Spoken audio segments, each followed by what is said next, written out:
പ്രവൃത്തികളുടെ പുസ്തകം 15-ാം അധ്യായം 1 മുതൽ 5 വരെ വായിക്കാം. യഹൂദയിൽ നിന്ന് ചിലർ വന്ന്, നിങ്ങൾ മോശ കൽപ്പിച്ച ആചാരം അനുസരിച്ച് പരിച്ഛേദന ഏൽക്കാഞ്ഞാൽ രക്ഷ പ്രാപിപ്പാൻ കഴിയുകയില്ല എന്ന് സഹോദരന്മാരെ ഉപദേശിച്ചു. പൗലോസിനും ബർന്നബാസിനും അവരോട് അല്പമില്ലാത്ത വാദവും തർക്കവും ഉണ്ടായിട്ട് പൗലോസും ബർന്നബാസും അവരിൽ മറ്റു ചിലരും ഈ തർക്കസംഗതിയെപ്പറ്റി യെരുശലേമിൽ അപ്പോസ്തലന്മാരുടെയും മൂപ്പന്മാരുടെയും അടുക്കൽ പോകണമെന്ന് നിശ്ചയിച്ചു. സഭ അവരെ യാത്ര അയച്ചിട്ട് അവർ ഫൊയ്നിക്യയിലും ശമര്യയിലും കൂടി കടന്ന് ജാതികളുടെ മാനസാന്തര വിവരം അറിയിച്ചു. സഹോദരന്മാർക്ക് മഹാസന്തോഷം വരുത്തി. അവർ യെരുശലേമിൽ എത്തിയാറെ സഭയും അപ്പോസ്തലന്മാരും മൂപ്പന്മാരും അവരെ കൈക്കൊണ്ടു. ദൈവം തങ്ങളോടുകൂടെ ഇരുന്ന് ചെയ്തൊക്കെയും അവർ അറിയിച്ചു. എന്നാൽ പരീക്ഷപക്ഷത്തിൽ നിന്നും വിശ്വസിച്ചവർ ചിലർ എഴുന്നേറ്റ് അവരെ പരിച്ഛേദന കഴിപ്പിക്കുകയും മോശയുടെ ന്യായപ്രമാണം ആചരിപ്പാൻ കൽപ്പിക്കുകയും വേണമെന്ന് പറഞ്ഞു. അപ്പൊ ഞാൻ പറഞ്ഞുകൊണ്ടിരുന്ന കാര്യങ്ങൾ നിങ്ങളുടെ ഓർമ്മയിലേക്ക് ഒന്നുകൂടെ കൊണ്ടുവരാം.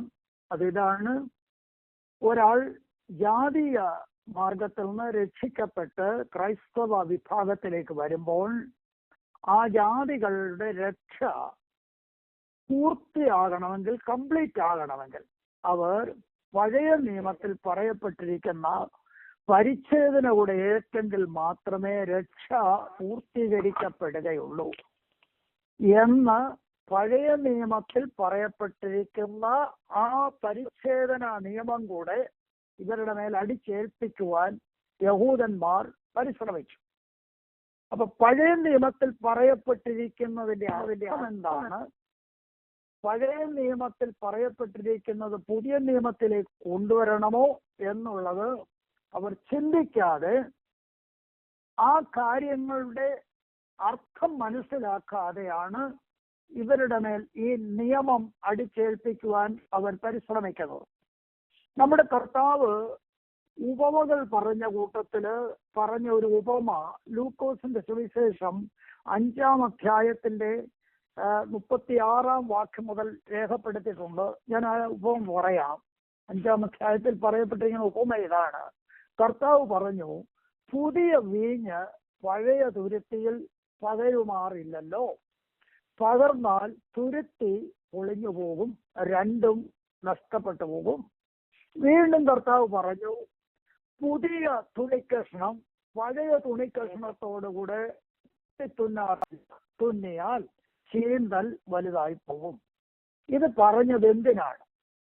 പഴയ തുരുത്തിയിൽ പുതിയ വീഞ്ഞ് പകരരുത്, പഴയ തുണിയുടെ കൂടെ പുതിയ തുണിക്കണ്ണം വെച്ച് തയ്ക്കരുത്, കൂട്ടിപ്പിടിപ്പിക്കരുത്. അപ്പോൾ അങ്ങനെ ചെയ്യരുത് എന്ന് പറഞ്ഞത് തുണിയുടെ കാര്യം കൊണ്ടോ അതേ വസ്ത്രത്തിന്റെ കാര്യം കൊണ്ടോ അല്ല. കർത്താവ് പറഞ്ഞത് പഴയത് ന്യായപ്രമാണമാണ്, പുതിയത് കൃപയുടെ പ്രമാണമാണ്. ഇത് രണ്ടും കൂടെ കൂട്ടി തുന്നിയാൽ ശരിയാകയില്ല എന്നാണ് കർത്താവ് പഠിപ്പിച്ചത്. ഇത് മനസ്സിലാക്കണം.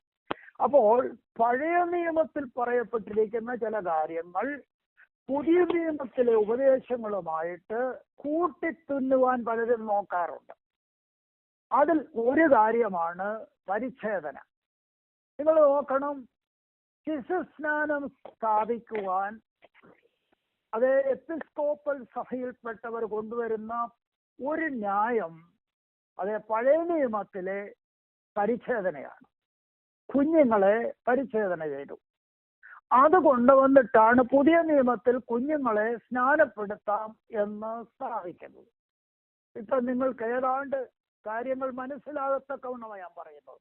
അപ്പൊ പഴയതും പുതിയതും കൂടെ എന്ത് ചെയ്യരുത്? കൂട്ടിത്തുന്നരുത്. പഴയത് പഴയതാണ്, പുതിയത് പുതിയതാണ്. ന്യായപ്രമാണം വേറെയാണ്, കൃപയുടെ പ്രമാണം വേറെയാണ്. ഇതാണ് നമ്മൾ മനസ്സിലാക്കേണ്ട സത്യം. ഒന്നുകൂടെ പറഞ്ഞാൽ, പഴയ നിയമത്തിൽ അഭിഷേകത്തിനായി പുരോഹിതനെയോ പ്രവാചകനെയോ അതെ അഭിഷേകം ആലയത്തെ അഭിഷേകം ചെയ്യുമ്പോൾ അഭിഷേക തൈലം ഉണ്ടാക്കി അവിടെ അതിന്മേൽ ഒഴിക്കുകയോ പുരട്ടുകയോ ചെയ്തിരുന്നു. ആ കാര്യം പുതിയ നിയമത്തിലേക്ക് കൊണ്ടുവന്ന് തൈലമുണ്ടാക്കി അതേ ആളുകളുടെ മേൽ പുരട്ടിയേച്ച് അവർ ആത്മസ്നാനം പ്രാപിച്ചെന്നോ ആത്മാവിനെ പ്രാപിച്ചെന്നോ പറയുന്നത് എത്ര പോഷത്വമാണ് നമ്മൾ മനസ്സിലാക്കണം. അത് രണ്ടും കൂടെ നിരക്കുന്ന കാര്യമല്ല, രണ്ട് കാര്യമാണ്. ഇതൊന്ന് മനസ്സിലാക്കണം നമ്മുടെ ക്രൈസ്തവ സഭ. പഴയ തുണിക്കണ്ടത്തോട് പുതിയ തുണിക്കണ്ടം കൂട്ടി തുന്നരുത്. ഇത് പറഞ്ഞ കർത്താവ് അവരെ പഠിപ്പിച്ചെങ്കിലും യഹൂദന്മാർക്ക് ഇത് മനസ്സിലാക്കുവാൻ കഴിഞ്ഞില്ല. അപ്പോസ്തോലിക കാലം വന്നപ്പോൾ, സഭ സ്ഥാപിതമായപ്പോൾ, ക്രൂശീകരണം കഴിഞ്ഞപ്പോൾ, ക്രൂശീകരണത്തിലൂടെ ഉള്ളതായ ആത്മരക്ഷയെക്കുറിച്ച് അപ്പോസ്തലന്മാർ പ്രസംഗിച്ചു കൊണ്ടിരിക്കുമ്പോൾ, രക്ഷിക്കപ്പെടുവാൻ ആകാശത്തിന്റെ കീഴിൽ മനുഷ്യരുടെ ഇടയിൽ നൽകപ്പെട്ട ഏക ഒരു നാമമേ ഉള്ളൂ, ക്രിസ്തുവിൽ വിശ്വസിക്കണം, അതാണ് രക്ഷയുടെ മാർഗം എന്നവർ പ്രസംഗിച്ചു. അങ്ങനെ അനേകർ രക്ഷിക്കപ്പെട്ട് സഭയിലേക്ക് കടന്നു വന്നു. അപ്പോഴാണ് യഹൂദന്മാർ ലീഗലിസവുമായിട്ട് വരുന്നത്, മാനുഷിക നിയമങ്ങളുമായിട്ട് വരുന്നത്. ഇവരെ പരിച്ഛേദന ഏൽപ്പിക്കണം. അത് കാര്യം അന്ത്യോഖ്യയിൽ വന്ന് യഹൂദയിൽ നിന്ന് വന്ന കുറെ സഹോദരന്മാർ പൗലോസും ബർന്നബാസുമായിട്ട് തർക്കിച്ചു. പക്ഷെ പൗലോസ് വിട്ടുകൊടുത്തില്ല. പൗലോസ് അവരെ അത് കർശനമായിട്ട് ആ കാര്യത്തിൽ പൗലോസ് ഇടപെട്ടു. അവരൊരു തീരുമാനമെടുത്തു, ഇത് നമുക്ക് തീർക്കണം, നമുക്ക് പരിഹരിക്കണം. അതിന് നമുക്ക് യെരുശലേമിലേക്ക് പോകാം. യെരുശലേമിലുള്ള അപ്പോസ്തലന്മാരോട് ഈ കാര്യങ്ങൾ ചോദിച്ച് തീരുമാനിക്കാം എന്ന് ചിന്തിച്ച് അവർ അവിടുന്ന് യാത്ര പുറപ്പെട്ടു. വരുന്ന വഴി ശമരിയ, അതിനടുത്തുള്ള പട്ടണങ്ങളിലും സുവിശേഷം അറിഞ്ഞിട്ടുള്ള പട്ടണങ്ങൾ അവർ സന്ദർശിച്ച ശേഷം അവർ യെരുശലേമിൽ എത്തിച്ചേരുന്നു. ഇവിടെ നമ്മൾ മനസ്സിലാക്കേണ്ട ഒരു കാര്യം, സഭയിൽ അന്നും ഇന്നും പ്രശ്നങ്ങളുണ്ടാകാം, ഉപദേശപരമായ പ്രശ്നങ്ങളുണ്ടാകാം. തമ്മിൽ വഴക്കടിക്കുകയല്ല, തമ്മിൽ ഭിന്നിക്കുകയല്ല, അതിനുള്ള പ്രതിവിധി തമ്മിൽ യോജിച്ചിരുന്ന് ചർച്ച ചെയ്ത് സ്നേഹത്തിന്റെ പേരിൽ ആ കാര്യം പരിഹരിക്കണം. ഇതാ 15-ാം അധ്യായത്തിൽ നമുക്ക് പഠിക്കാനുള്ള ഒരു വലിയ ആശയം. സഭകളിൽ പ്രശ്നങ്ങൾ ഉണ്ടാകാം, സഭകളിൽ ഉപദേശ പിശകുകൾ കടന്നുകൂടാം, സഭകളിൽ തമ്മിൽ വാദങ്ങൾ ഉണ്ടാകാം, സഭകളിൽ പ്രശ്നങ്ങൾ ഇല്ലാത്ത ഒരു സഭയുമില്ല. അതെല്ലാവരും മനസ്സിലാക്കണം. എന്നാൽ ആ കാര്യങ്ങൾ സ്നേഹത്തിന്റെ ആത്മാവിൽ പരിഹരിക്കപ്പെടേണ്ടത് ഏറ്റവും ആവശ്യമാണ്. ഈ കാര്യം 15-ാം അധ്യായത്തിൽ നമ്മൾ പഠിക്കുമ്പോൾ 4 പ്രത്യേക ഘടകങ്ങളെ നമുക്ക് കാണുവാൻ കഴിയും. ഒന്നാമത്, യെരുശലേമിൽ അവർ വന്നു. യെരുശലേമിൽ വന്ന് ഈ കാര്യം പറയുന്നതിന് മുമ്പേ പൗലോസ് യാത്ര ചെയ്ത് വരുമ്പോൾ യെരുശലേമിന്റെ അടുത്തുള്ളതായി ശമരിയയിലും അതിനടുത്തുള്ള പട്ടണങ്ങളിലൂടെ വരുമ്പോൾ അവിടെയുള്ള സഹോദരന്മാരോട് ഈ കാര്യങ്ങൾ അവരെ പറഞ്ഞു മനസ്സിലാക്കി. അവർക്കത് വളരെ സന്തോഷമായി. പത്രോസ് അവിടെ നിന്ന് നേരെ യെരുശലേമിൽ വന്നു. 7 മുതൽ 11 വരെയുള്ള വാക്യങ്ങൾ സിസ്റ്റർ വായിച്ചത്. 7 മുതൽ 11 വരെ. വളരെ ഈ സംഗതിയെ കുറിച്ച് വിചാരിപ്പാൻ അപ്പോസ്തലന്മാരും മൂപ്പന്മാരും വന്നുകൂടി. വളരെ തർക്കം ഉണ്ടായ ശേഷം പത്രോസ് എഴുന്നേറ്റ് അവരോട് പറഞ്ഞത്, സഹോദരന്മാരെ, കുറെ നാൾ മുമ്പേ ദൈവം നിങ്ങളിൽ വെച്ച് ഞാൻ മുഖാന്തരം ജാതികൾ സുവിശേഷ വചനം കേട്ട് വിശ്വസിക്കണമെന്ന് നിശ്ചയിച്ചത് നിങ്ങൾ അറിയുന്നുവല്ലോ. ഹൃദയങ്ങളെ അറിയുന്ന ദൈവം നമുക്ക് തന്നതുപോലെ അവർക്കും പരിശുദ്ധാത്മാവിനെ കൊടുത്തുകൊണ്ട് സാക്ഷി നിന്നു. വിശ്വാസത്താൽ അവരുടെ ഹൃദയങ്ങളെ ശുദ്ധീകരിച്ചതിനാൽ നമുക്കും അവർക്കും തമ്മിൽ ഒരു വ്യത്യാസവും വെച്ചിട്ടില്ല. ആകയാൽ നമ്മുടെ പിതാക്കന്മാർക്കും നമുക്കും ചുമപ്പാൻ കഴിഞ്ഞിട്ടില്ലാത്ത മുഖം ശിഷ്യന്മാരുടെ കഴുത്തിൽ വെപ്പാൻ നിങ്ങൾ ഇപ്പോൾ ദൈവത്തെ പരീക്ഷിക്കുന്നത് എന്തേ? കർത്താവായ യേശുവിന്റെ കൃപയാൽ രക്ഷ പ്രാപിക്കുമെന്ന് നാം വിശ്വസിക്കുന്ന പോലെ അവരും വിശ്വസിക്കുന്നു.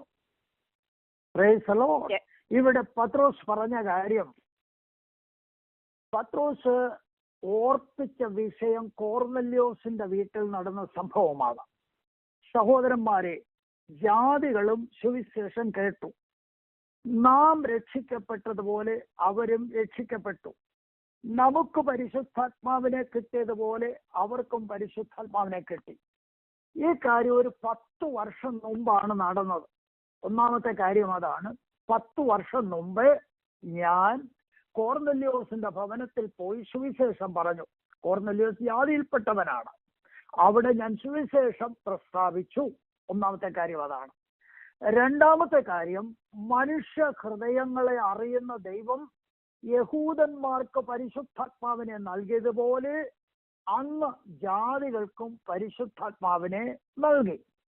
ദൈവത്തിന് അതുകൊണ്ട് മുഖപക്ഷം ഇല്ല. മൂന്നാമത്തെ കാര്യം, ജാതികൾ ശുദ്ധീകരിക്കപ്പെടേണ്ടത് വിശ്വാസത്താലാണ്. ആകയാൽ ന്യായപ്രമാണത്തിന്റെ പ്രവർത്തികളാൽ അല്ല അവർ ശുദ്ധീകരിക്കപ്പെടേണ്ടത്. അവർ യേശുക്രിസ്തുവിന്റെ രക്തത്താലാണ് ശുദ്ധീകരിക്കപ്പെടേണ്ടത്. ഈ കാര്യം പത്രോസോട് തറപ്പിച്ചു പറയുന്നു. നാലാമത്തെ കാര്യം, ഏറ്റവും ശക്തമായ കാര്യം പത്രോസ് പറഞ്ഞത്, ദയവ് ചെയ്ത് നിങ്ങൾ ജാതികളിൽ രക്ഷിക്കപ്പെട്ടു വന്നവരുടെ കഴുത്തിൽ ഭാരമേറിയ നുക ഒന്നും എടുത്തു വയ്ക്കേണ്ട. അതിന്റെ അർത്ഥം, ന്യായപ്രമാണം അവരുടെ ആകുന്ന നുകം അവരുടെ കഴുത്തിൽ എടുത്തു വെച്ച് അവരെ ഞെരുക്കുവാൻ നിങ്ങൾ ശ്രമിക്കരുത് എന്നാണ് പറഞ്ഞത്. നുകം എടുത്തു വയ്ക്കരുത് എന്ന് പറഞ്ഞത്, ന്യായപ്രമാണം അവരുടെ മേൽ നിങ്ങൾ എടുത്തു വയ്ക്കരുത്. പഴയ നിയമ പ്രമാണം അവരുടെ മേൽ നിങ്ങൾ ചുമത്തരുത്. ഇത് പത്രോസ് അവരോട് പറഞ്ഞു. അഞ്ചാമത്, രക്ഷ എന്ന് പറയുന്നത് സാർവത്രികമാണ്. അത് യഹൂദനും ജാതിക്കും ഒരുപോലെ ദൈവകൃപയാൽ ലഭ്യമായിത്തീരുന്ന ഒന്നാണ്. രക്ഷ ദൈവത്തിന്റെ ദാനമാണ്. ഇതാണ് പത്രോസ് അവിടെ പ്രസംഗിച്ചത്. പത്രോസിന്റെ പ്രസംഗത്തിലെ വിഷയം ഇതാണ്. നിങ്ങൾ ന്യായപ്രമാണമാകുന്ന നുകം രക്ഷിക്കപ്പെട്ടു വരുന്നവരുടെ കഴുത്തിലെടുത്ത് വയ്ക്കരുത്. ദൈവത്തിന് മുഖപക്ഷമില്ല. ദൈവം വിശ്വസിക്കുന്ന എല്ലാവരുടെ മേലും പരിശുദ്ധാത്മാവിനെ പകരുന്നവനാണ്. പരിശുദ്ധാത്മാവ് എന്ന് പറയുന്നത് ദൈവം ജാതികൾക്കും കൊടുക്കുന്നതാണ്. അതേ 11-ാം അധ്യായത്തിൽ നമ്മൾ വായിക്കുമ്പോൾ ആ കാര്യം നേരത്തെ പത്രോസ് പറഞ്ഞിരുന്നു. നമ്മുടെ മേൽ പകർന്നതുപോലെ അവരുടെ മേലും ദൈവം പരിശുദ്ധാത്മാവിനെ പകർന്നു. അപ്പോൾ ഞാൻ ഓർത്തു, യോഹന്നാൻ വെള്ളം കൊണ്ട് സ്നാനം കഴിപ്പിക്കുന്ന കാര്യം ഓർത്തു. അപ്പൊ കർത്താവ് പറഞ്ഞ കാര്യം ഞാൻ അവിടെ വെച്ചാണ് ചിന്തിച്ചതെന്ന് താൻ പറയുന്നു. എന്താണ്? അതെ, നിങ്ങൾക്കോ ഏറിയ നാൾ കഴിയും മുമ്പേ പരിശുദ്ധാത്മാവിനാൽ സ്നാനം കഴുകിയേൽക്കും എന്ന് കർത്താവ് പറഞ്ഞ കാര്യം ഞാൻ ഓർത്തു. Price the Lord. ഇതെല്ലാം പത്രോസ് പിന്നെയും ഇവിടെ റിപ്പീറ്റ് ചെയ്യുകയാണ്. അതുകൊണ്ട് രക്ഷ എന്ന് പറയുന്നത് ദൈവത്തിന്റെ ദാനമാണ്. നമ്മൾ ആ കാര്യം വളരെ ന്യായമായി മനസ്സിലാക്കേണ്ട ഒരു കാര്യമാണ്. രക്ഷ ദൈവത്തിന്റെ ദാനമാണ്. അതിന് മനുഷ്യന്റെ ഭാഗത്ത് നിന്ന് രക്ഷയ്ക്ക് വേണ്ടി ഒന്നും മുടക്കേണ്ട ആവശ്യമില്ല. കാൽവറി ക്രൂശിൽ എല്ലാവരും ശ്രദ്ധിച്ചാണ്, മാനവവർഗത്തിന്റെ രക്ഷയ്ക്ക് വേണ്ടി കർത്താവായ യേശു ക്രിസ്തു 2000 വർഷങ്ങൾക്ക് മുമ്പേ ഏകയാഗമായി തീർന്നു. അവസാനമായി അവൻ കാൽവറിയിൽ കിടന്നുകൊണ്ട് ഏലി ഏലി ലമ്മ ശബക്താനി എന്ന് നിലവിളിച്ച് നിവൃത്തിയായി എന്ന് പറഞ്ഞ് സ്വന്തം തോളിൽ തല ചായ്ച്ച് പ്രാണനെ പിതാവുങ്കൽ ഏൽപ്പിച്ചു. ഈ രക്ഷ സൗജന്യമാണ്. ഈ രക്ഷ സൗജന്യമാണ്. ഈ രക്ഷ സൗജന്യമാണ്. അത് വിശ്വസിക്കുന്ന എല്ലാവർക്കും സൗജന്യമായിരിക്കും. അങ്ങനെ രക്ഷിക്കപ്പെട്ട ഒരു ദൈവമൈതലിന്റെ ജീവിതത്തിൽ പിന്നെ അതിനു വേണ്ടിയുള്ള യാതൊരു കർമ്മങ്ങളും കൊണ്ട് രക്ഷ പൂർത്തീകരിക്കേണ്ടതായിട്ടില്ല. Price the Lord. അങ്ങനെ രക്ഷിക്കപ്പെട്ട ഒരു ദൈവമൈതൽ ഇവിടുന്ന് മാറ്റപ്പെട്ടാൽ, അവന്റെ ശരീരത്തിൽ ആത്മാവ് വേർപെട്ടാൽ അവൻ വിശ്രമിക്കേണ്ട ഇടത്ത് പോയി വിശ്രമിക്കുന്നു. പിന്നീട് ആ ആത്മാവിന്റെ നിത്യശാന്തിക്ക് വേണ്ടി ശേഷക്രിയകൾ ആവശ്യമില്ല. ഇത് നമ്മൾ മനസ്സിലാക്കണം. രക്ഷ സൗജന്യമാണ്. രക്ഷ വിശ്വസിക്കുന്നവർക്ക് ലഭിക്കുന്നതാണ്. ആ രക്ഷ ദൈവത്തിന്റെ ദാനമാണ്. സ്വർഗത്തിൽ ചെന്നാലും നമ്മൾ ഏകനാവോട് പാടുവാൻ പോകുന്ന ഒരു പാട്ടുണ്ട്. രക്ഷ ദൈവത്തിന്റെ ദാനമെന്നവർ ആർത്ത് പാടുന്നു. Price the Lord. രക്ഷ ദൈവത്തിന്റെ ദാനമാണ്. ഇതാണ് പത്രോസ് ഇവിടെ സ്ഥാപിക്കുന്നത്. രക്ഷിക്കപ്പെടുവാനാ വേറെ മാർഗമില്ല, രക്ഷ സൗജന്യമാണ്, അതിനൊന്നും മുടക്കേണ്ട ആവശ്യമില്ല. അതിന് സ്തോത്രം. ഇത് മനസ്സിലാക്കിയാൽ രക്ഷയ്ക്ക് വേണ്ടി നമ്മള് യാതൊരു കാര്യവും ചെയ്യണ്ട എന്ന് പറഞ്ഞാൽ അതെങ്ങനെയാ ഭാഷ മനസ്സിലാക്കുന്നത്? അതെ, അങ്ങനെ മനസ്സിലാക്കണം. രക്ഷ വിശ്വാസത്താൽ ലഭിക്കുന്നതാണ്.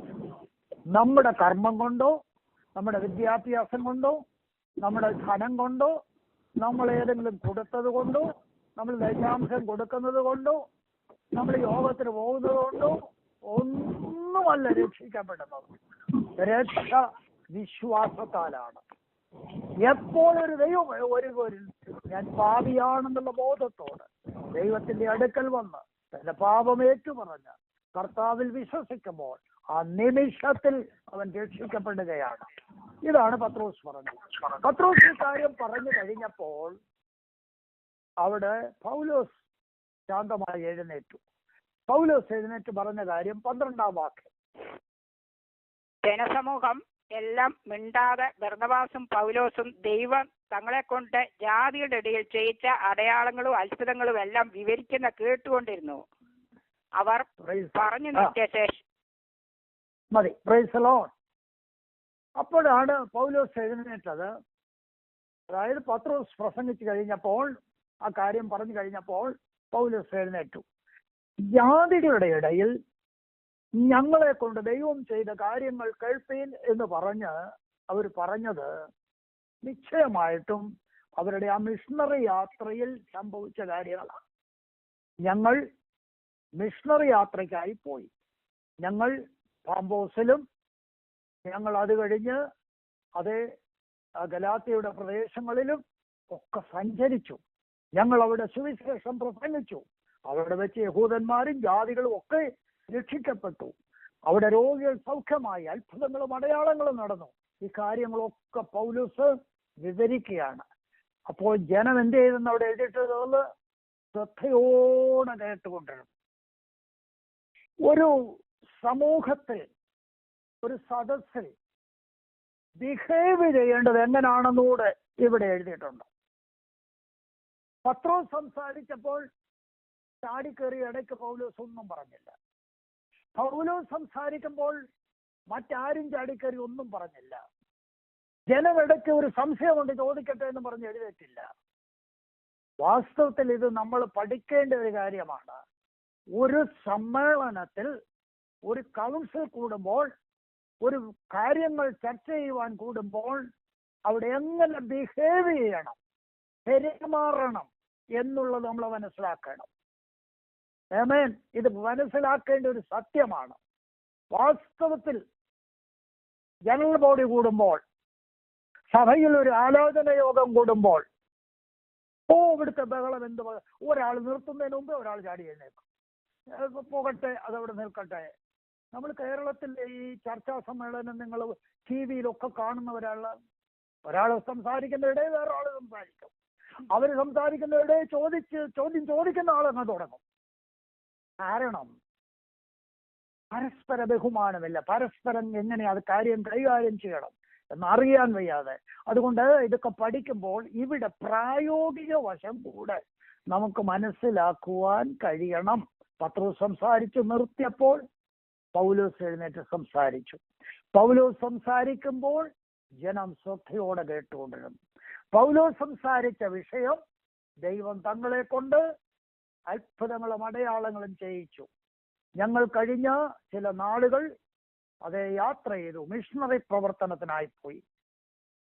ഇത്രയും പറഞ്ഞു കഴിഞ്ഞപ്പോൾ ശാന്തമായി യാക്കോബ് എഴുന്നേറ്റ് സംസാരിപ്പാൻ ആരംഭിച്ചു. ഒന്നാമത്തെ വ്യക്തി പത്രോസ് ആണ്, രണ്ടാമത്തെ വ്യക്തി പൗലോസ് ആണ്, മൂന്നാമത്തെ വ്യക്തി യാക്കോബാണ്. യാക്കോബ് എഴുന്നേറ്റ് പറഞ്ഞ കാര്യമാണ് 13 മുതൽ 18 വരെയുള്ള വാക്യങ്ങളിൽ രേഖപ്പെടുത്തിയിരിക്കുന്നത്. അവിടെ ഒന്ന് വായിച്ചാട്ട് 2-3 വാക്യങ്ങൾ വായിച്ചാൽ മതി. അവർ പറഞ്ഞു നിർത്തിയ ശേഷം യാക്കോബ് ഉത്തരം പറഞ്ഞത്, സഹോദരന്മാരെ, എന്റെ വാക്ക് കേട്ടുകൊള്ളുവീൻ. ദൈവം തന്റെ നാമത്തിനായി ജാതികളിൽ നിന്നും ഒരു ജനത്തെ എടുത്തുകൊള്ളുവാൻ ആദ്യമായിട്ട് കടാക്ഷിച്ചത് ശിമോൻ വിവരിച്ചുവല്ലോ. ഇതിനോട് പ്രവാചകന്മാരുടെ വാക്യങ്ങളും ഒക്കുന്നു. അനന്തരം ഞാൻ ദാവീദിന്റെ വീണുപോയ കൂടാരത്തെ വീണ്ടും പണിയും, അതിന്റെ ശൂന്യശിഷ്ടങ്ങളെ വീണ്ടും പണിത് അതിനെ നിവർത്തും. മനുഷ്യരിൽ ശേഷിച്ചവരും എന്റെ നാമം വിളിച്ചിരിക്കുന്ന സകല ജാതികളും കർത്താവിനെ അന്വേഷിക്കും എന്ന് ഇത് പൂർവകാലം മുതൽ അറിയിക്കുന്ന കർത്താവ് അരുളി ചെയ്യുന്നു എന്നെഴുതിയിരിക്കുന്നുവല്ലോ. ആകയാൽ ജാതികളിൽ നിന്ന് ദൈവത്തിങ്കലേക്ക് തിരിയുന്നവരെ നാം അസഹ്യപ്പെടുത്താതെ അവർ വിഗ്രഹ മാലിന്യങ്ങൾ, പരസംഗം, ശ്വാസം മുട്ടിച്ചത്തത്, രക്തം എന്നിവ വർദ്ധിപ്പാൻ നാം അവർക്ക് എഴുതണം എന്ന് ഞാൻ അഭിപ്രായപ്പെടുന്നു. ആമേൻ. Praise the Lord. അപ്പോൾ യാക്കോബ് എഴുന്നേറ്റ് സംസാരിച്ചത് എന്തെന്നാൽ, യാക്കോബ് എന്നിവിടെ പറയുന്ന വ്യക്തി, ഒരു സംശയം നമുക്കുണ്ടാകാം. 12-ാം അധ്യായത്തിൽ നമ്മൾ വായിക്കുമ്പോൾ യാക്കോബിനെ അവർ വാളുകൊണ്ട് കൊന്നു എന്ന് നമ്മൾ വായിക്കുന്നു. അപ്പൊ എന്താ യാക്കോബ് എന്നെ ഉയർത്തെഴുന്നേറ്റോ എന്ന് ചോദിക്കാൻ സാധ്യതയുണ്ട്. കർത്താവിന്റെ ശിഷ്യൻ. എല്ലാവർക്കും ആ കാര്യം ഒരുപോലെ അറിഞ്ഞെന്ന് വരികയില്ല. കാരണം 12-ാം അധ്യായത്തിൽ പറയുന്ന യാക്കോബ്, അതെ, ആ യാക്കോബിന്റെ അമ്മ ശലോമയാണ്. അവിടെ യാക്കോബിനെ കുറിച്ച് പറയുമ്പോൾ വ്യക്തമായി പറഞ്ഞിട്ടുണ്ട്. മർക്കോസിന്റെ സുവിശേഷം 5-ാം അധ്യായത്തിന്റെ 27-ാം വാക്യത്തിൽ ശലോമയുടെയും മക്കളായിരുന്നു അതെ യാക്കോബ്, യോഹന്നാൻ, സെബദി എന്നിവർ.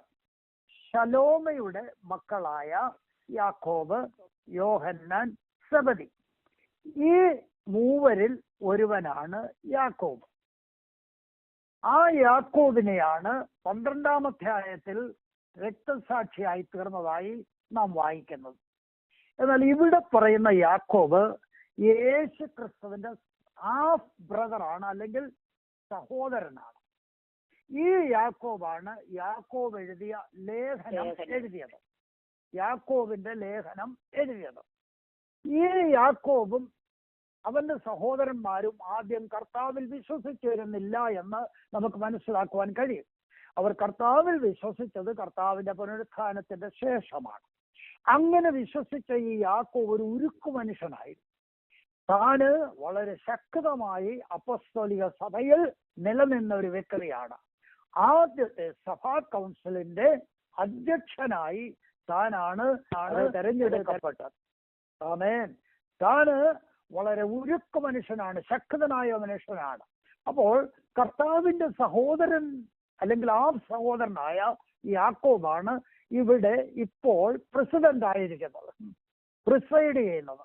ആ യാക്കോബ് എഴുന്നേറ്റ് പറഞ്ഞു, സഹോദരന്മാരെ, ശീമോൻ പറഞ്ഞ കാര്യം നിങ്ങൾ കേട്ടല്ലോ എന്ന് പറഞ്ഞതിന്റെ അർത്ഥം പത്രോസിനെയാണ് ശീമോൻ എന്ന് സംബോധന ചെയ്തത്. ശീമോൻ അഥവാ പത്രോസ് പറഞ്ഞ കാര്യം നിങ്ങൾ കേട്ടല്ലോ. ജാതികളിൽ നിന്ന് ഒരു കൂട്ടം ആളുകൾ അതേ കർത്താവിലേക്ക് തിരിഞ്ഞ കാര്യം അദ്ദേഹം പറഞ്ഞു.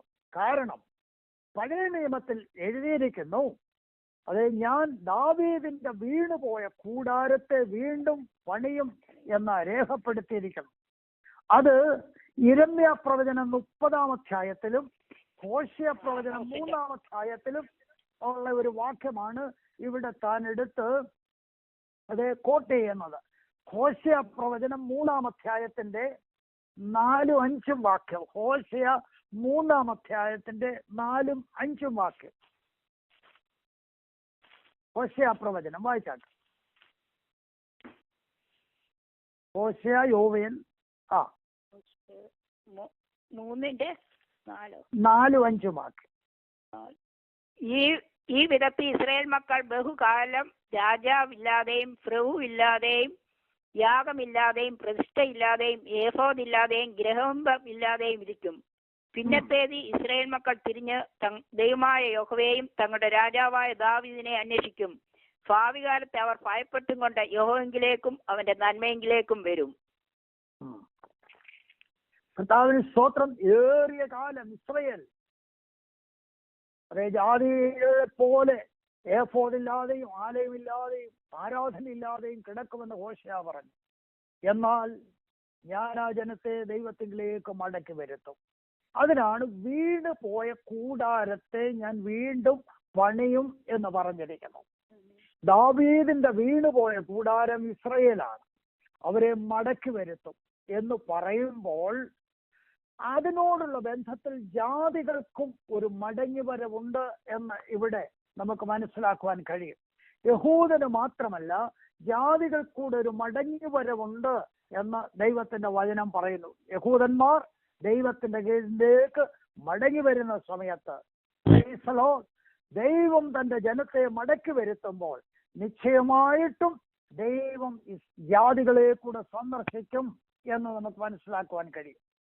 അതെ, റോമാലേഖനം 11-ാം അധ്യായം എഴുതുമ്പോൾ റോമർ 11-ാം അധ്യായത്തിൽ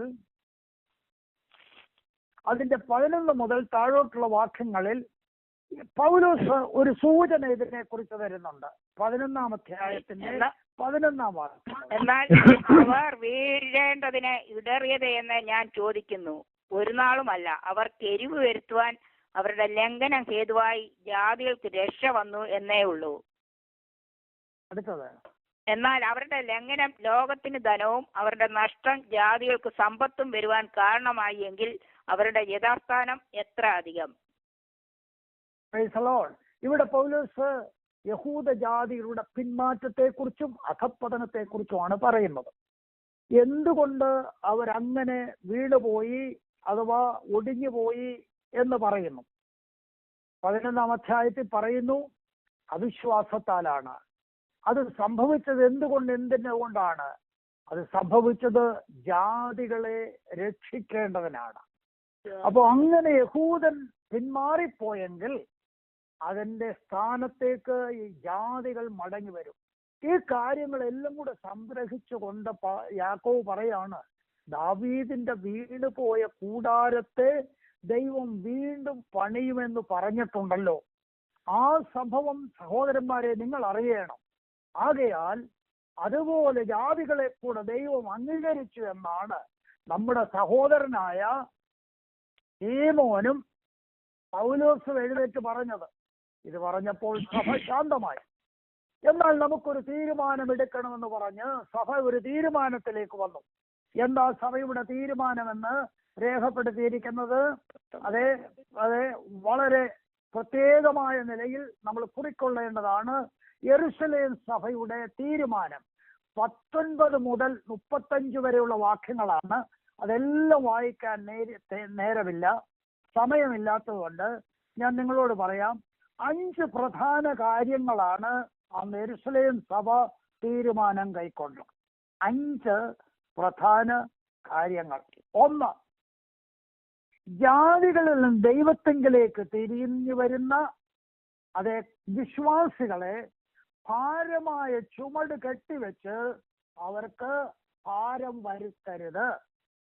അതായത് അവരെ ന്യായപ്രമാണം ആചരിക്കുവാനോ പരിച്ഛേദന ഏൽപ്പിക്കുവാനോ നിർബന്ധിക്കരുത് എന്നാണ് അതിന്റെ അർത്ഥം. 1-ാമത്തെ തീരുമാനം, ജാതികളിൽ നിന്ന് വിശ്വാസത്തിലേക്ക് വരുന്നവരുടെ മേൽ ഭാരമേറിയ ചുമടുകൾ കെട്ടിവെക്കരുത്, അഥവാ ന്യായപ്രമാണം അവരുടെ മേൽ അടിച്ചേൽപ്പിക്കരുത് എന്നതാണ്. അതെപ്പോഴും ഓർക്കണം. ക്രൈസ്തവ സഭയിൽ വിശ്വാസത്താൽ വന്നു ചേർന്ന ദൈവ മക്കളുടെ കഴുത്തിൽ പഴയ നിയമത്തിലെ ന്യായപ്രമാണത്തിലെ ഉപദേശങ്ങൾ എന്ത് ചെയ്യരുത്? നുകം പോലെ അവരുടെ കഴുത്തിലെടുത്ത് വെക്കരുത്. ഇത് ഓർക്കേണ്ടത് ഏറ്റവും ആവശ്യമാണ്. 2-ാമത്തെ കാര്യം, വിഗ്രഹ മാലിന്യങ്ങൾ വർജിക്കുക, അഥവാ വിട്ടകലേണം. വിഗ്രഹ മാലിന്യങ്ങൾ വിട്ടകലേണം.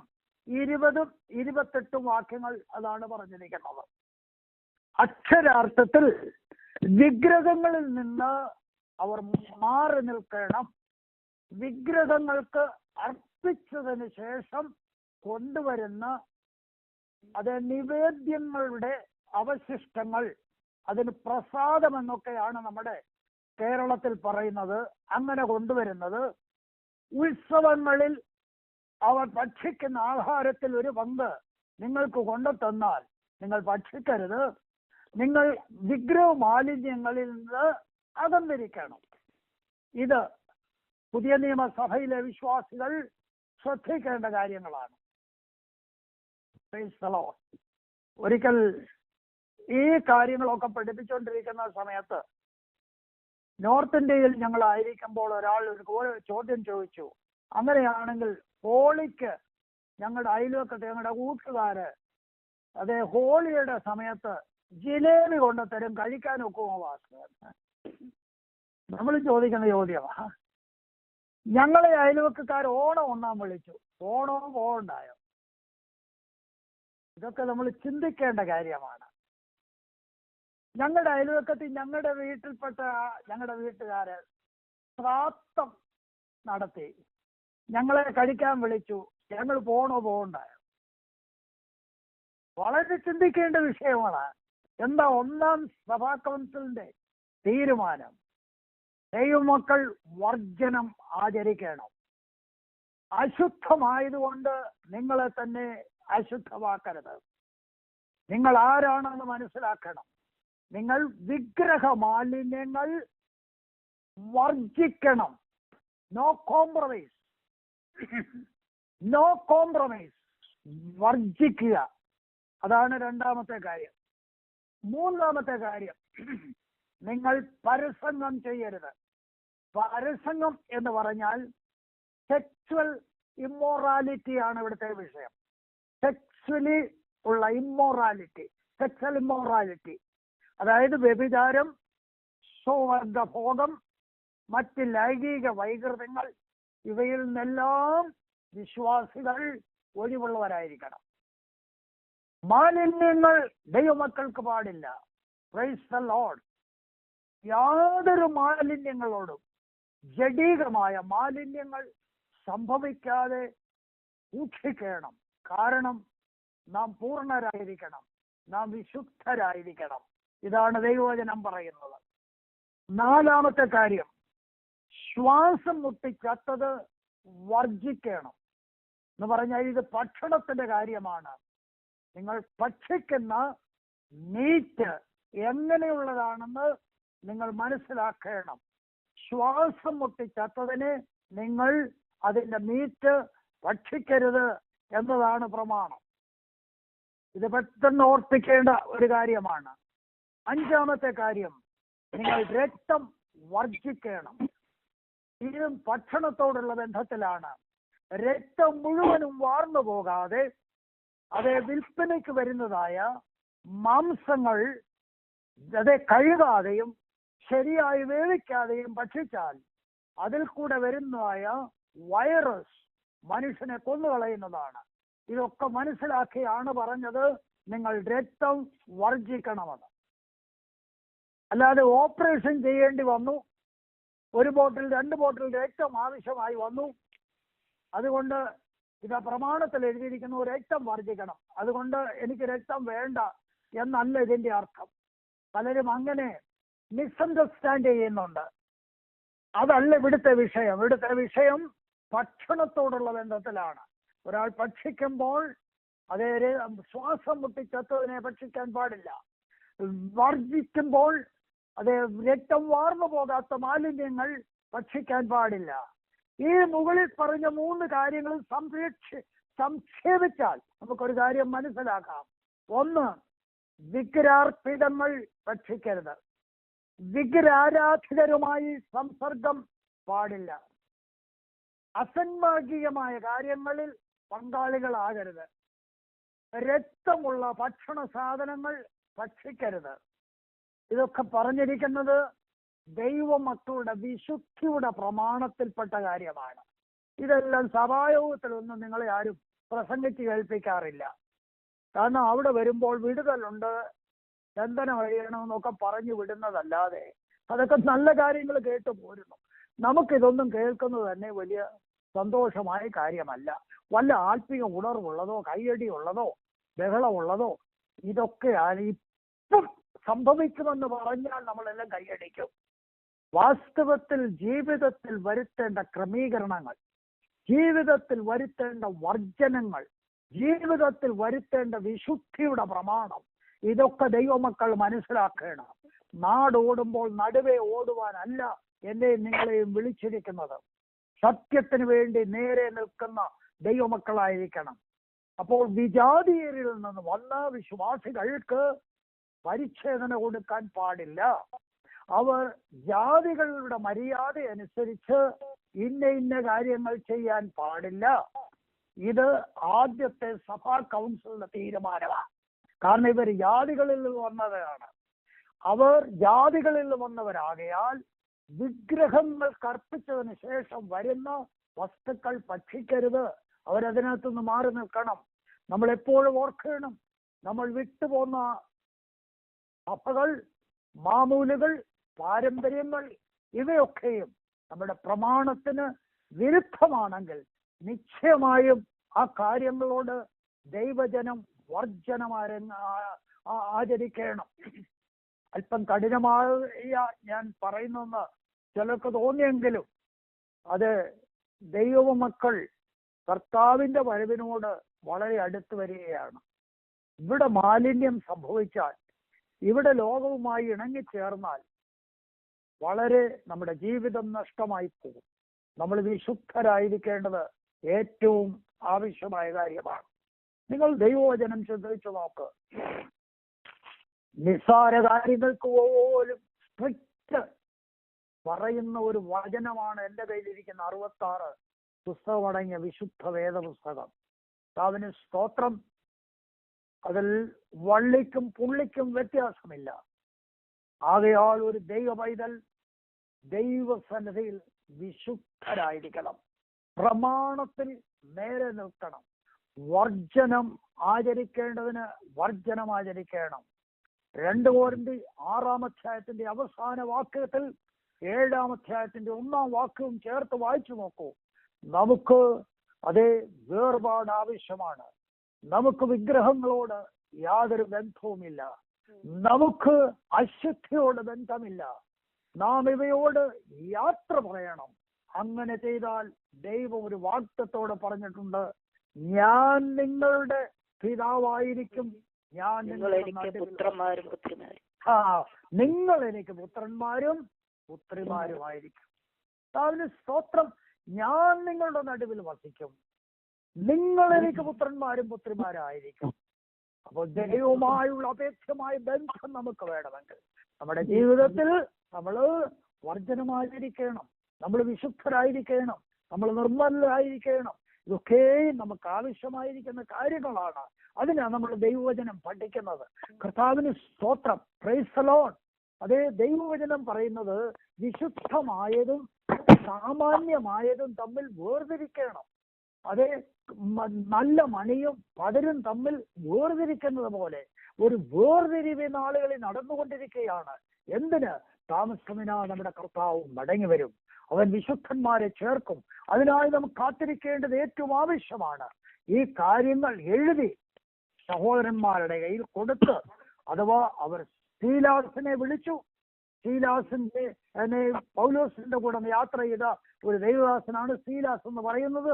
വിജാതികളോട് ആ സഭകളിലെല്ലാം ഇത് കൊണ്ടുപോയി കൊടുക്കുവാൻ 1-ാമത്തെ സഭ കൗൺസിൽ തീരുമാനമെടുത്ത് അവരെ അവിടുന്ന് പറഞ്ഞയക്കുന്നതായിട്ട് നമുക്ക് വായിക്കുവാൻ കഴിയുന്നു. കർത്താവിന് സ്തോത്രം. ഞാൻ അവിടെ നിർത്തട്ടെ. നമുക്കിവിടെ പഠിക്കുവാനുള്ള അനേക വിഷയങ്ങൾ 15-ാം അധ്യായത്തിലുണ്ട്. ഇനി നിങ്ങൾ 15-ാം അധ്യായം ഒന്നുകൂടെ പഠിക്കണം. ഞാനതിനൊരു മുഖവരെ അവിടുന്ന് ഇവിടുന്ന് ഒക്കെ പറഞ്ഞതേ ഉള്ളൂ. അതിലേക്ക് ഒന്നുകൂടെ ദൈവമക്കൾ വായിച്ചു നോക്കണം. ഈ കത്തുമായി ഈ സഹോദരന്മാർ അന്നുള്ള സഭകളിലൊക്കെ പോയി. അത് അവർക്ക് ഇന്റർനെറ്റിലൂടെ അത് അയച്ചു കൊടുക്കാനൊക്കത്തില്ല, അവർക്ക് ഫോൺ വിളിച്ച് പറയാനൊക്കത്തില്ല.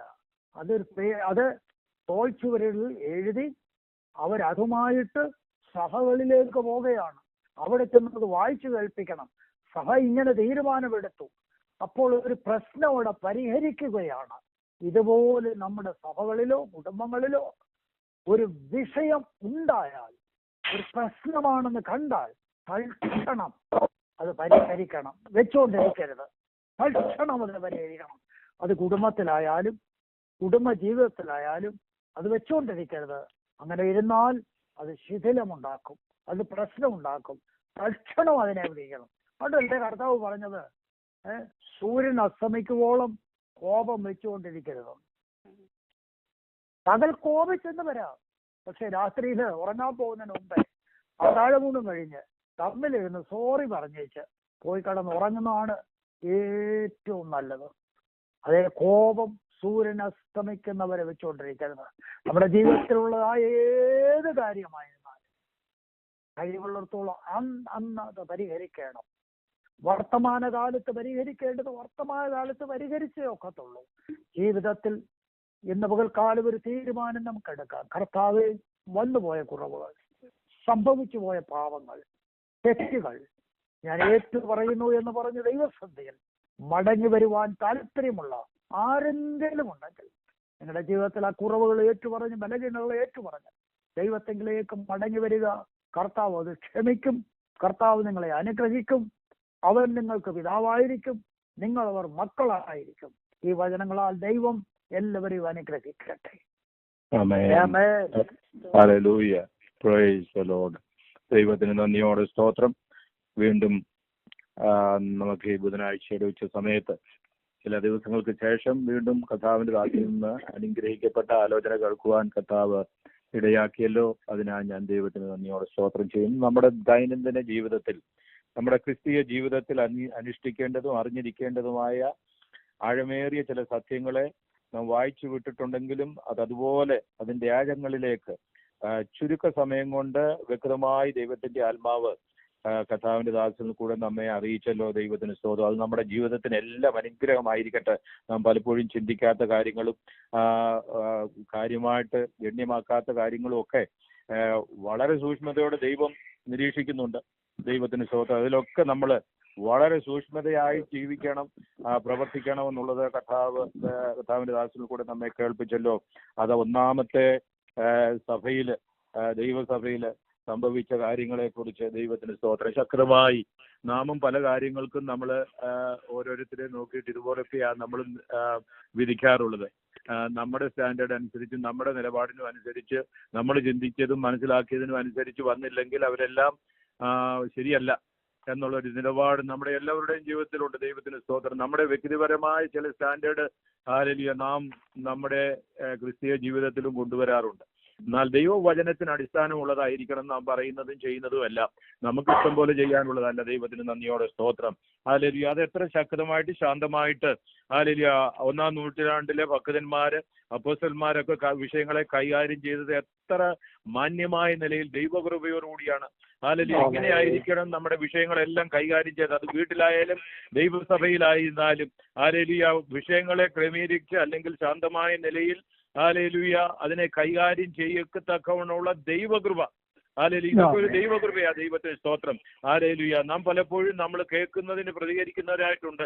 ഹല്ലേലൂയ. ഒരു വിഷയം കേൾക്കുന്നതിന് മുന്നമേ തന്നെ നമ്മൾ അങ്ങ് പ്രതികരിക്കും. ദൈവത്തിന് സ്തോത്രം. ഹല്ലേലൂയ.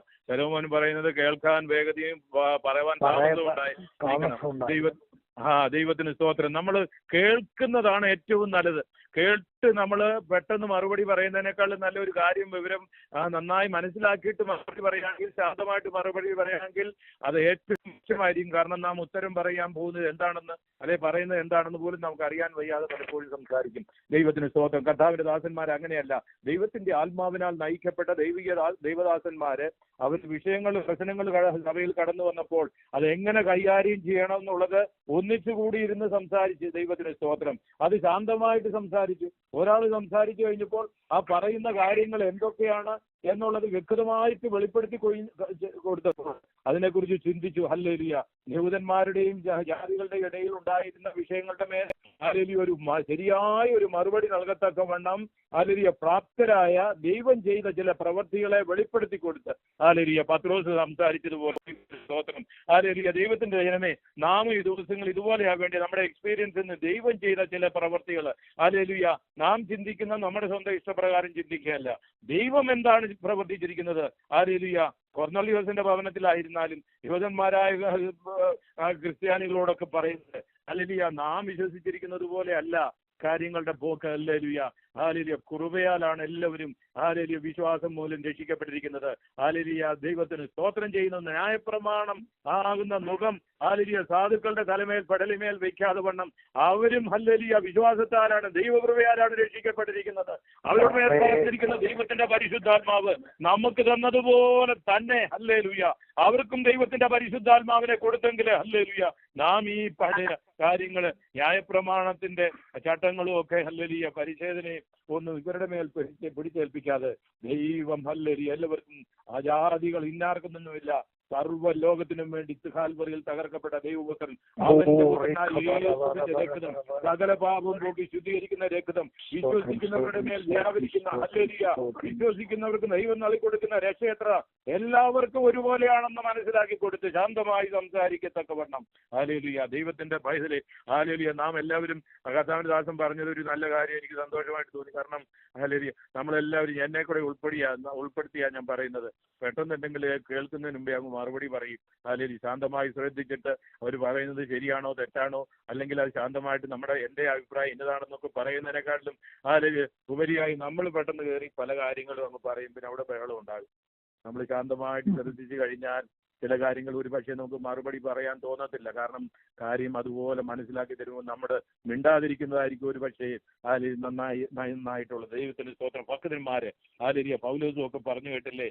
ഹല്ലേലൂയ പത്രോസ് പറയാനുള്ളത് പറഞ്ഞു, പൗലോസ് പറയാനുള്ളത് പറഞ്ഞു, യാക്കോബിനും പറയാനുള്ളത് പറഞ്ഞു. എല്ലാം പറഞ്ഞു കഴിഞ്ഞപ്പോൾ ആർക്കും ഒന്നും പറയണ്ട. ഹല്ലേലൂയ അതാ ശ്രദ്ധിക്കുന്നതാണ് ഹല്ലേലൂയ ഏറ്റവും മെച്ചമായിട്ടുള്ളൊരു കാര്യം. അപ്പോൾ നമ്മുടെ തെറ്റുകളെ മനസ്സിലാക്കുവാനും നമുക്ക് കഴിയും. ഹല്ലേലൂയ നമ്മൾ എവിടെയാണ് തെറ്റിപ്പോയിരിക്കുന്നത്, അല്ലെ എവിടെയാണ് നമ്മുടെ തെറ്റായ കാര്യങ്ങൾ മനസ്സിലാക്കിയിരിക്കുന്നത് ഒക്കെ മനസ്സിലാക്കണമെന്നുണ്ടെങ്കിൽ മറ്റുള്ളവർ പറയുന്നത് ഇന്ന് രാത്രി ഇന്ന് പകൽക്കാലം നമ്മെ കേൾപ്പിച്ച ദൈവവചനം കർത്താവിന്റെ ദാസ്യങ്ങൾ കൂടെ കേൾപ്പിച്ചത് അത് തന്നെയാണ്. ഹല്ലേലൂയ അനേക കാര്യങ്ങൾ ഹല്ലേലൂയ നമ്മൾ വർജിക്കേണ്ട കാര്യങ്ങളൊക്കെ ഹല്ലേലൂയ നമ്മൾ പാട്ടുപാടി ആരാധിച്ച് സന്തോഷിച്ച് രണ്ട് അന്യഭാഷ പറഞ്ഞു പോകുന്നതും നല്ല കാര്യമാണ്. എന്നാൽ മനസ്സിലാക്കേണ്ട കാര്യം നാം മനസ്സിലാകാതെ നമ്മൾ എന്തെല്ലാം ചെയ്താലും ദൈവത്തിന് സ്തോത്രം നമ്മുടെ വിശുദ്ധിയാണ് ദൈവം ആഗ്രഹിക്കുന്നത് പോലെ നിങ്ങളും വിശുദ്ധരായിരിക്കും. ദൈവത്തിന് സ്തോത്രം. നാം എല്ലാവരും എല്ലാ ജീവിതത്തിന്റെ എല്ലാ അനുഭവത്തിൽ കൂടെ ഹല്ലേലൂയ നമ്മൾ എന്തെല്ലാം പ്രവർത്തിച്ചാലും ആ പ്രവർത്തിക്കുന്നതെല്ലാം അടിസ്ഥാനപ്പെട്ടതായിരിക്കണം, ദൈവത്തിന്റെ വിശുദ്ധിക്ക് അടിസ്ഥാനപ്പെട്ടതായിരിക്കണം. ഹല്ലേലൂയ ഞാൻ വിശുദ്ധനായിരിക്കുന്നത് പോലെ നിങ്ങളും വിശുദ്ധരായിരിക്കണം. ദൈവവചനത്തിനോട് കൂട്ടുവാനോ കുറയ്ക്കുവാനോ ആർക്കും കഴിയത്തില്ല. ഹല്ലേലൂയ ദൈവത്തിന് നന്ദിയോടെ. ഏത് ചെറിയ കാര്യമായിരുന്നാലും ദൈവം അത് ആഗ്രഹിക്കുന്നത് ഹല്ലേലൂയ വചനപ്രകാരം ദൈവം ിരിക്കുന്നു അതുപോലെ ചെയ്യാനാണ്. ദൈവത്തിന് സ്തോത്രം. ചെയ്യുവാനല്ല. വളരെ നല്ല അനുഗ്രഹിക്കപ്പെട്ട ആലോചന കർത്താവിന്റെ ദാസങ്ങൾ കൂടെ കേൾപ്പിച്ചത് നമ്മുടെ ചെറിയ ചെറിയ കാര്യങ്ങളായിരുന്നാലും ഏറ്റുപറയേണ്ടതിനെ ഏറ്റുപറഞ്ഞുപേക്ഷിച്ച് നമ്മളെല്ലാവരും ജീവിതത്തിൽ കുറവുള്ളവരാണ്. എന്നാൽ തന്റെ തെറ്റുകളെ ഗ്രഹിക്കുന്നവൻ ആര്? എന്നെ ശുദ്ധീകരിക്കണമേ എന്ന് പറയുന്നവൻ. ഹല്ലേലൂയ ഞാൻ എന്റെ ഭാഗത്വങ്ങളെ ഏറ്റുപറയെന്ന് പറഞ്ഞപ്പോൾ അവൻ എന്റെ പാപം ക്ഷമിച്ചു തന്നു. ദൈവത്തിന് ഹല്ലേലൂയ ഏറ്റുപറയുന്നവന് കരുണ ലഭിക്കും, മറച്ചു വെക്കുന്നവന് ശുഭം വരികയില്ല. ഇന്ന് പകൽക്കാലം ഹല്ലേലൂയ നമ്മുടെ ജീവിതത്തെ ഒരു പ്രാവശ്യം കൂടെ പരിശോധിച്ച് നോക്കാം. കർത്താവേ ഞാൻ എവിടെയാണ് തെറ്റിപ്പോയിരിക്കുന്നത്? വാക്കിലാണോ ജീവിതത്തിലാണോ? മനസ്സിലാക്കി കർത്താവിന്റെ സന്നിധിയിലേക്ക് നമ്മെ തന്നെ താഴ്ത്തി ഏൽപ്പിച്ചു കൊടുത്താൽ ഹല്ലേലൂയ നമ്മുടെ സകല പാപങ്ങളും പോക്കി നമ്മെ ശുദ്ധീകരിപ്പാൻ തക്കണം നീതിമാനും വിശ്വസ്തനുമായി. ദൈവത്തിന് നന്ദിയോടെ സ്തോത്രം. അവൻ ഒരു നാളും തള്ളിക്കളയത്തില്ല, അവൻ നമ്മെ കൈവിടത്തില്ല. ആരടുത്തു വരുന്നു അവനോട് അടുത്തു വരുന്നവരെ നല്ല സ്നേഹിതനായ നമ്മുടെ കർത്താവ്. ഞാൻ മാനിക്കുമെന്ന് പറഞ്ഞവൻ ഹല്ലേലൂയ ദൈവവചനത്തെ മാനിക്കുന്നതാണ്. ദൈവവചനത്തെ ശ്രദ്ധയോടെ മാനിക്കുന്നതാണ് ദൈവത്തെ മാനിക്കുന്നത്. ദൈവത്തിന് സ്തോത്രം. ഹല്ലേലൂയ അതിനായി നമുക്ക് ഏൽപ്പിച്ചു കൊടുത്ത് നമുക്ക് പ്രാർത്ഥിക്കാം. പരിശുദ്ധനായ ദൈവമേ സ്വർഗീയ പിതാവേ ഞങ്ങൾ നിനക്ക് നന്ദിയോടെ സ്തോത്രം ചെയ്യുന്നു. ഞങ്ങളെ കേൾപ്പിച്ച അനുഗ്രഹിക്കപ്പെട്ട ദൈവിക ആലോചനയ്ക്കായി ഞങ്ങൾ ഇതിനെ സ്തുതിക്കുന്നു. ഞങ്ങളെ തന്നെ ഒരു പ്രാവശ്യം കൂടെ കാണുവാൻ, ഞങ്ങളുടെ ജീവിതത്തെ മനസ്സിലാക്കുവാൻ, ഞങ്ങൾ എവിടെയാണ് ജീവിതത്തിൽ പരാജയപ്പെട്ടിരിക്കുന്നത്, പല കാര്യങ്ങളും ഞങ്ങൾ കർത്താവേ സാരമില്ലെന്ന് തള്ളിക്കളഞ്ഞ അനേക ദൈവഹിതമല്ലാത്ത ജീവിതത്തിന്റെ അനുഭവങ്ങളുണ്ടല്ലോ, അതെല്ലാം ഇന്ന് പകൽക്കാലം ഒരു പ്രാവശ്യം കൂടെ ഞങ്ങളോട് ക്ഷമിച്ച് കുഞ്ഞാടിന്റെ രക്തത്താൽ ഞങ്ങളെ കഴുകി ശുദ്ധീകരിച്ച് ഹല്ലേലൂയ സർവ്വലോകത്തിനും വേണ്ടി കാൽവറിയിൽ ഹല്ലേലൂയ സകലതും നിവർത്തിയായെന്ന് പറഞ്ഞ് ഹല്ലേലൂയ നിലവിളിച്ച ഹല്ലേലൂയ ദൈവപുത്രനായ യേശുവിന്റെ രക്തം സകലമാകുമ്പോൾ വിശുദ്ധീകരിക്കുന്ന രക്തം അതിൽ കൂടെ കൂടെയുള്ള മാനസാന്തരത്തിൽ കൂടെ ഹല്ലേലൂയ പാപബോധം ഉണ്ടായി യേശുവിനെ ഹൃദയത്തിൽ കൈക്കൊണ്ട് ഹല്ലേലൂയ രക്ഷ പ്രാപിക്കുവാൻ ഹല്ലേലൂയ ഞങ്ങൾക്ക് നൽകി തന്നിരിക്കുന്ന ഭാഗ്യത്തിനായി സ്തോത്രം. ഞങ്ങളുടെ പ്രവൃത്തികളൊന്നും കാരണമല്ലല്ലോ കർത്താവേ.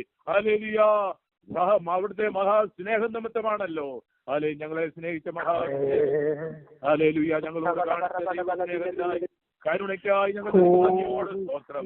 ഞങ്ങൾ ശത്രുക്കളായിരുന്നല്ലോ ഹല്ലേലൂയ, ഞങ്ങൾ ദൂരസ്ഥരായിരുന്നല്ലോ കർത്താവേ. ഹല്ലേലൂയ ഞങ്ങൾ പാപികളായിരുന്നല്ലോ കർത്താവേ. ഹല്ലേലൂയ ഞങ്ങൾ യാതൊരു നിയമവും പ്രമാണവും ഇല്ലാത്തവരായി, ദൈവത്തെ അറിയാത്തവരായി, ദൈവമില്ലാത്തവരായി, ലോകത്തിൽ പ്രത്യാശയില്ലാത്തവരായി ജീവിച്ച സാഹചര്യത്തില് എല്ലാവരും തള്ളപ്പെട്ടപ്പോൾ ഞങ്ങളെ സ്നേഹിപ്പാൻ ഒരുവൻ ഇറങ്ങി വന്നത് ഹല്ലേലൂയ ഞങ്ങളുടെ പാപത്തിന്റെ പരിഹാരത്തിനായി ദൈവപുത്രനായ യേശുവിന്റെ നാമത്തിൽ ഹല്ലേലൂയ ഞങ്ങൾക്ക് വിടുതലുള്ളതിനാൽ, സൗഖ്യമുള്ളതിനാൽ, രക്ഷയുള്ളതിനാൽ ഞങ്ങൾ നിനക്ക് നന്ദിയോട് സ്തോത്രം ചെയ്യുന്നു. മുതൽക്കാലം ഞങ്ങളെ ഒരുമിച്ച് അനുഗ്രഹിച്ചാട്ട് കർത്താവിന്റെ ദാസനെ വിശേഷാൽ അനുഗ്രഹിച്ചാട്ട് കുഞ്ഞുങ്ങളെയും കുടുംബങ്ങളെയും അനുഗ്രഹിച്ചാട്ട് തുടർന്നും അടുത്ത ദിവസങ്ങളിലെല്ലാം വചനവിശുദ്ധമായി ഞങ്ങൾക്ക് പറഞ്ഞു തരുവാൻ ആവശ്യമാകുന്ന ദൈവിക പരിജ്ഞാന ഓർമ്മ എല്ലാം നൽകിക്കൊടുത്ത് പിന്നെയും ധൈര്യത്തോടെ നിർത്തേണ്ടതിനായി ഞങ്ങൾ പ്രാർത്ഥിക്കുന്നതാവേ നന്ദിയോടെ ഒരുമിച്ച് കർത്താവിന്റെ ദാസനെ അനുഗ്രഹിക്കുന്നു. ലൈനിലായിരിക്കുന്ന എല്ലാവർക്കായി സ്തോത്രം. വചനം കേട്ട് ഞങ്ങൾക്ക് അനുഗ്രഹമാക്കി തീർത്തതിനാൽ നന്ദിയോടെ സ്തോത്രം. വിടുതലിന് കാരണമാക്കി തീർത്തതിനാൽ സ്തോത്രം. ഞങ്ങളെ തന്നെ കാണുവാൻ ഒരു പ്രാവശ്യം കൂടെ ദൈവത്തിന്റെ ആത്മാവിനെ കൂടെ സംസാരിച്ചു കൊണ്ടിരുന്നതിനാൽ നന്ദിയോടെ സ്തോത്രം. ഹല്ലേലൂയ തുടർന്ന് ആരാധിക്കുമ്പോൾ കർത്താവ് ബലപ്പെടുത്തിക്കാട്ട് ശക്തീകരിച്ചാട്ട് ആത്മാവിൽ ആരാധിപ്പാൻ ഞങ്ങൾക്ക് കൃപ തന്നാട്ട് സകല മഹത്വം ഞങ്ങൾ അംഗീകരിക്കട്ടെ. പ്രാർത്ഥന കേട്ടതിനാൽ സ്തോത്രം. യേശു ക്രിസ്തുവിന്റെ നാമത്തിൽ തന്നെ. നല്ല ദൈവമേ, സ്വർഗീയ പിതാവേ, ഞങ്ങൾ ഈ പകൽക്കാലത്തിനായി ദൈവത്തെ സ്തുതിക്കുന്നു, സ്തോത്രം ചെയ്യുന്നു. സംഭവലമായ ലോകത്തിൽ ഞങ്ങൾക്ക് ദൈവസന്നിധിയിൽ ഇരിപ്പാനും പ്രാർത്ഥിപ്പാനും അവസരം തന്ന ദൈവത്തിനായി നന്ദിയോടെ സ്തോത്രം ചെയ്യുന്നു. കർത്താവേ, എബ്രഹാം പാസ്റ്ററോട് പ്രാർത്ഥിക്കുന്ന പ്രിയപ്പെട്ടവനെ സഹായിക്കണമേ. ലീഡ് ചെയ്യുവാൻ ഇത്രത്തോളം കൃപ കൊടുത്ത ദൈവത്തിനായി ആ കുടുംബത്തെ ദൈവകരങ്ങളിൽ ഏൽപ്പിക്കുന്നു. തനിക്ക് ദാനമായി കൊടുത്ത കൊച്ചുങ്ങളെയും കുഞ്ഞുങ്ങളെയും കൊച്ചുമക്കളെയും ഓർത്ത് പ്രാർത്ഥിക്കുന്നു. ലൈനിൽ വന്നിരിക്കുന്ന എല്ലാ സഹോദരിമാർക്കായും സഹോദരന്മാർക്കായും പ്രാർത്ഥിക്കുന്നു. വചനം വായിച്ച നിന്റെ ദാസിക്കായ സ്തോത്രം. ആ കുടുംബത്തെ അനുഗ്രഹിക്കണമേ. ശുശ്രൂഷിക്കുവാൻ തക്കവണ്ണം നേതൃത്വം കൊടുത്തുകൊണ്ടിരിക്കുന്ന ശിശുമായ സ്തോത്രം. ആ കുടുംബത്തെ അനുഗ്രഹിക്കണമേ കർത്താവേ. അവരുടെ ആവശ്യങ്ങളെ ദൈവം അറിയുന്ന ദൈവമായിരിക്കുക സ്തോത്രം ചെയ്യുന്നു. ഞങ്ങൾ ഏതുമില്ല കർത്താവേ. ഞങ്ങളുടെ ജീവിതത്തില് ദൈവം എന്താഗ്രഹിക്കുന്നു അതും പ്രകാരം ഞങ്ങൾ ആയിത്തീരുവാൻ ആവശ്യമായ കൃപ ഞങ്ങൾക്ക് തരണമേ കർത്താവേ. കർത്താവ് പറഞ്ഞു, ഞാൻ വിശുദ്ധനായിരിക്കാൻ നിങ്ങൾ വിശുദ്ധരായിരിപ്പീനെന്ന് ദൈവത്തിന്റെ വചനം വിവരിക്കാൻ ഞങ്ങൾ ദൈവത്തെ സ്തുതിക്കുന്നു. ഞങ്ങളുടെ ജീവിതത്തിന്റെ എല്ലാ കോണുകളിലും എല്ലാ ഏരിയകളിലും ഞങ്ങൾ വിശുദ്ധരായി ജീവിക്കാൻ ആവശ്യമായ കൃപ ഞങ്ങൾക്ക് നൽകണമേ കർത്താവേ. ഞങ്ങളുടെ വാക്കിൽ, ഞങ്ങളുടെ പ്രവൃത്തിയില്, ഞങ്ങളുടെ ഭക്ഷണത്തിൽ, ഞങ്ങളുടെ ജീവിതത്തിൽ, ഞങ്ങളുടെ ഭക്ഷണ രീതിയിൽ, ഞങ്ങളുടെ വസ്ത്രത്തിൽ, ഞങ്ങളുടെ ആരാധനയിൽ എല്ലാം ദൈവത്തിന്റെ വിശുദ്ധ വെളിപ്പെട്ടു വരുവാനൊക്കെ വേണം ഇടയാക്കണമേ കർത്താവേ. ഞങ്ങളുടെ ശരീരം ദൈവത്തിന്റെ മന്ദിരമാണ് കർത്താവെ. ഞങ്ങളെ സഹായിക്കണമേ. ഞങ്ങളുടെ കുടുംബങ്ങളെ സഹായിക്കണമേ. ഞങ്ങളുടെ വ്യക്തി ജീവിതങ്ങളെ സഹായിക്കണമേ കർത്താവെ. ഒരു പ്രാവശ്യം കൂടെ ഞങ്ങളെ താഴ്ത്തിയ കരങ്ങളിലേക്ക് ഏൽപ്പിക്കുന്നു. തുടർന്ന് ആരാധനയിൽ പങ്കെടുക്കുന്ന എല്ലാ ദൈവമക്കൾക്കായും സ്തോത്രം. ഏറിയ അനുഗ്രഹം പകരണം. പുത്രനെ കൂടെ മഹത്വപ്പെടുത്തണം. യേശു ക്രിസ്തുവിന്റെ നിസ്തുല്യ നാമത്തിൽ യാചിക്കുന്നു പിതാവേ, കേൾക്കുമാറാകണമേ. ആമേൻ.